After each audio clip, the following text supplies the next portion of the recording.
Hi friends, welcome to my channel. Bhagyalakshmi ಧಾರಾವಾಹಿಯಲ್ಲಿ ರೋಚಕ ಸಂಚಿಕೆ ನಡೀತಾ ಇದೆ. ಬನ್ನಿ ಏನು ಅಂತ ಹೇಳಿ ತಿಳಿದುಕೊಳ್ಳೋಣ. ಈ ಕಥೆಯ ನಾಯಕಿ ಭಾಗ್ಯ ತನ್ನ ಕಂಡ ಶ್ರೇಷ್ಠನಿಂದ ಸದಾ ಅವಮಾನ ಮತ್ತು ನಿರ್ಲಕ್ಷ್ಯಕ್ಕೆ ಒಳಗಾಗಿದ್ದಳು. ಶ್ರೇಷ್ಠ ಈ ಮೊದಲೇ ಹೇಳಿದ್ದ, ನೀನು ನನಗೆ ಸರಿಯಾದ.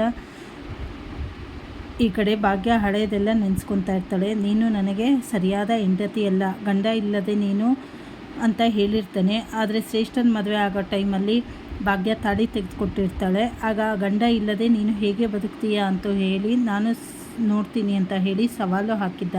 ಅಷ್ಟೇ ಅಲ್ಲ, ಭಾಗ್ಯಳಿಗೆ ಗಂಡ ಹೇಗಿರಬೇಕು ಎಂಬ ಕನಿಷ್ಠ ಅಂದಾಜು ಕೂಡ ಇರಲಿಲ್ಲ. ಆಕೆ ಮೌನವಾಗಿ ಎಲ್ಲ ನೋವನ್ನು ನುಂಗಿಕೊಂಡು ಸಂಸಾರ ನಡೆಸುತ್ತಿದ್ದಳು. ಆದರೆ ಈಗ ಕಾಲ ಬದಲಾಗಿದೆ. ಭಾಗ್ಯ ಈಗ ಹಳೆಯ ಭಾಗ್ಯನಲ್ಲ.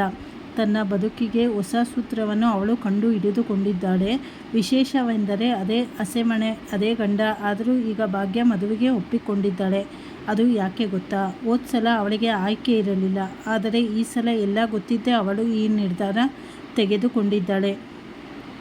ನನ್ನ ಬದುಕನ್ನು ನಾನೇ ರೂಪಿಸಿಕೊಳ್ಳಲು, ತನ್ನ ಅಸ್ತಿತ್ವವನ್ನು ಸಾಬೀತುಪಡಿಸಲು ಭಾಗ್ಯ ಈಗ ಸಜ್ಜಾಗಿದ್ದಾಳೆ. ಇದು ಬದುಕಿನ ಹೊಸ ಪಯಣ. ಭಾಗ್ಯ ತನ್ನ ಮೇಲೆ ನಂಬಿಕೆ ಇಟ್ಟುವವರಿಗೆ ಮತ್ತು ಅನುಮಾನ ಮಾಡಿದವರಿಗೆ ತನ್ನ ಶಕ್ತಿ ಏನೆಂದು ತೋರಿಸಲು ಹೊರಟಿದ್ದಾಳೆ.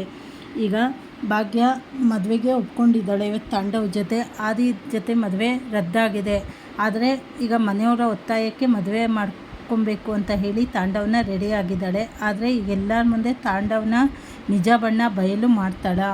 ಹಾಗೆ ಅವನ್ನ ಯಾಕೆ ಈ ರೀತಿ ನಾಟಕ ಆಡಿದ್ದಾನೆ ಅಂತ ಹೇಳಿ ಮನೆಯವ್ರ ಎದುರುಗಡೆ ತರ್ತಾಳ. ಅಥವಾ ಈ ಕಡೆ ತಾಂಡವ್ ಸಂಚಿಗೆ ಬಲಿಯಾಗಿ ಭಾಗ್ಯ ಮತ್ತೊಮ್ಮೆ ಅವನನ್ನು ಮದುವೆ ಆಗ್ತಾಳ ಅನ್ನೋದು ಕುತೂಹಲಕಾರಿಯಾಗಿದೆ. ಮುಂದಿನ ಸಂಚಿಕೆಗಳಲ್ಲಿ ಏನೇನೋ ಬದಲಾವಣೆ ಆಗತ್ತೆ, ಏನೇನೋ ಟ್ವಿಸ್ಟ್ಗಳು ಬರುತ್ತೆ ಅಂತ ಹೇಳಿ ತಿಳಿದುಕೊಳ್ಳೋಣ. ಹೊಸದಾಗಿ ಯಾರ್ಯಾರು ಚಾನಲ್ ನೋಡ್ತಾ ಇದ್ದೀರಾ ಸಬ್ಸ್ಕ್ರೈಬ್ ಮಾಡ್ಕೊಳ್ಳಿ, ಲೈಕ್ ಮಾಡಿ, ಶೇರ್ ಮಾಡಿ, ಸಪೋರ್ಟ್ ಮಾಡಿ.